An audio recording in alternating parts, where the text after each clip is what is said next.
Hello, I'm Desiree Dubonnet. William Nelson, Dr. Nelson. You can call me anything except late for dinner. If you have trouble with what I'm wearing, then your mind isn't open enough to even watch this. We're going to talk about electroacupuncture. In order to talk about electroacupuncture, we've got to talk about acupuncture. In order to talk about acupuncture in today, especially in terms of America, we have to talk about false beliefs. Many people have clung to false beliefs. It's a false belief that acupuncture doesn't work. It's 5,000 years old in some people's market. At least 4,000 years old, documentable evidence. You see, acupuncture is an age-old science, a science of medicine. Now, in today's world of medicine, what we find is that when you write an article, you have to have references that are over the last 4 or 5 years. Why? I write articles and I put references from 100 years ago and they say, no, can't do that. 10 years is too long. What about the test of time? Acupuncture has met the test of time. If what you're doing does not meet the test of time, in other words, if what you did 5 years ago is obsolete and archaic, I would have to think that you might want to challenge the philosophy of what you're doing. And the basic philosophy of allopathy is inappropriate, inaccurate. Allopathy doesn't work. Treating the symptoms just doesn't work. The whole basis of synthetic chemistry, that's a false belief. And when somebody exposes a false belief, people get angry, they get mad. It's a false belief that the little head, your penis, is the choice of or the chooser of your sex. Sexuality is a big head choice, not a little head choice. We all know what happens when we make choices with the little head. We get in trouble. Sexuality is a choice for the big head. Now let's get back to our whole idea. Acupuncture. False belief that many people cling to that it doesn't work, and yet thousands of years. So when you look to an acupuncture text and you see references, you'll see some of them 500 or 1,000 years old. That's what a true science should be, especially a science of medicine. If it doesn't meet the test of time, and obviously, without doubt, synthetic chemicals and allopathy does not, because it's always changing. New ideas are coming out, and they find out what they did in the past is always wrong, because what they do is always wrong. Let's talk about acupuncture for a minute. It develops thousands of years ago in China and spreads to places like Japan and Korea, South Korea, North Korea, Vietnam, all over the world, in cultures that hate each other. The Japanese hate the Chinese. The South Koreans hate the North Koreans. There's still a border. The Vietnamese, North and South, fought. These cultures hate each other, even that close, even sharing a common language. But if we take the example of Japan and China, different language, different structure, different ideas, and yet acupuncture is exactly the same. I'm sure that when it came to Japan, the Japanese said, oh, the Chinese are foolish, they don't know what they're doing. As they investigated it, what do they find? The liver meridian is on the big toe. The lung meridian is on the thumb. The heart meridian is on the finger. Somebody probably said, no, that can't be. The Chinese don't know what they're doing. But when they investigate it, what do they find? The same thing as it spreads throughout the world. And today, the largest form of medicine, having withstood the test of time, the challenges, the development. Really, what are we looking at when we talk about acupuncture? Now, we're going to talk about electroacupuncture. And as we have now talked about the test of time as one way of passing the idea and accepting that it is true, but let's talk about another idea of acupuncture. We know that there's a thing called a point detector. We can take a resistance device, rub it over acupuncture points, and there's a different resistance over these points. The same points that have been used for thousands of years. There's a different skin resistance. That skin resistance means that it's detectable. It's called a point detector. They can find these things. Now, skin resistance is how does it resist the flow of electrical current? Electrical current is a concept of volts and amps. And we have Ohm's law, where volts equals amps times resistance. And when there's a change in the resistance, there must be a change in the voltammetry. There must be a change in the volts and amps at that point as well. That's just electrical law. So in order to study this, it was about 30 years ago, and I started thinking about all of this and wondering. And then about 1985, I started doing an experiment. In the beginning of the experiment, we had to put all the people into a Faraday cage. And we put a very elegant machine to measure these acupuncture points and to measure the oscillations. We had to have high gain amplifier. And to start with, there was so much aberrant electrical in the air, we had to start in a Faraday cage. We tested these people in a Faraday cage, all of the different points, and lo and behold, we found out that healthy points have different electrical signatures. This electrical signature is not a single frequency. Absolutely not a single frequency. It is always a frequency band. It is always a waveform. And there might be a complete waveform difference from one point to the next point. And a different frequency. A different structure of this electric. We can measure it. After we were able to find out what it was and the nature of it, we could do away with the Faraday cage and go on with our test, and we ended up with over 700 done between 85 and 89. 1989 is when we got the device registered. Registered to measure this resistance, count the vibrations, and to make an interplay. That's what the original electrophysiological feedback zeroid, EPFX, was done. Now it's been challenged all over the world. After all of this time now, we now have some new studies that we've done where we've been able to find, through a large study with 25,000 plus therapists, 97,000 plus patients, almost 300,000 patient visits, that the electroacupuncture was completely safe and effective. Not one reported significant risk.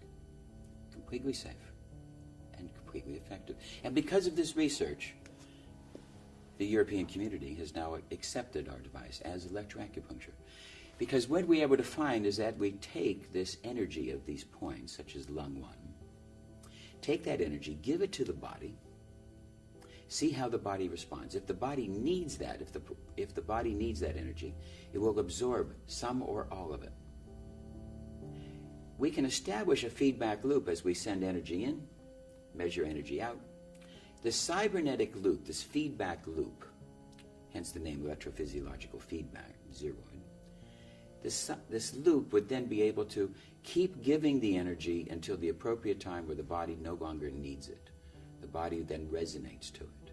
And lo and behold, we're able to test all of the acupuncture points in short period of time, very short period of time, and fix them. Incredible. Almost all the time we find there's a couple very, very stubborn points that will need needle therapy or moxibustion. No acupuncturist is capable of analyzing all the points. He just doesn't do that. So here we were able to develop a system to do this.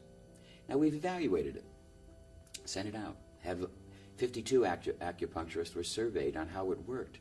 And they rated it anywhere from 85 to 95% correct. As this system really does work. It measures the acupuncture points and treats them. Very simple, very safe, very inexpensive.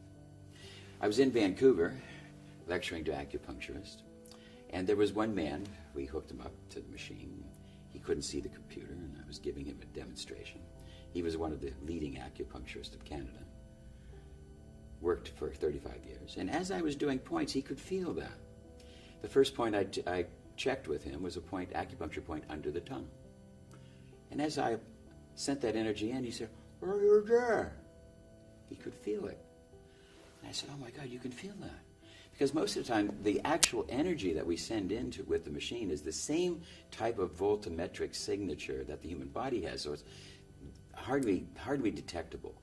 Maybe 1% of 1,000 could feel that, and this person could. And he knew all of the acupuncture points. And we sat there, and it was amazing. The acupuncturists there, there was about 35 of them, and they all were afraid. They were afraid. They said to me, "Who's going to need to come to an acupuncturist when you can get a computer to do the job?" Years ago, all the accountants were afraid. Who's going to need an accountant if you can get a computer to do the job? Today, there are more accountants than ever. And would you hire an accountant who did not have a computer? Answer, no. The computer is a tool that makes that accountant better. His job is now faster, easier, and more accurate. You wouldn't hire an accountant without a computer. Maybe you shouldn't hire an acupuncturist without a computer either. So we're talking about electroacupuncture. So what is this thing, acupuncture, this flow of energy? Why is it needed? The science of today's American style of medicine, we have to say that more and more as more and more of the world is getting into more modern concepts of energy. But America is still mired in synthetic chemicals to make sure that they assure the profits of the chemical companies. And along comes acupuncture, and it's a drugless therapy. They fought me, and I ended up winning because I was able to register the acupuncture needle as medical equipment in America. A story that you can see in the movie I made called Sworn on the Altar. There's still a rabid dog fight today as the FDA in America is fighting me, trying to stop this electroacupuncture demise.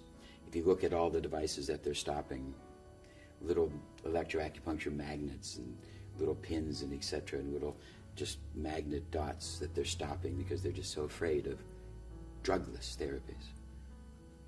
As the American people are getting tired of these drugs and their adverse side effects.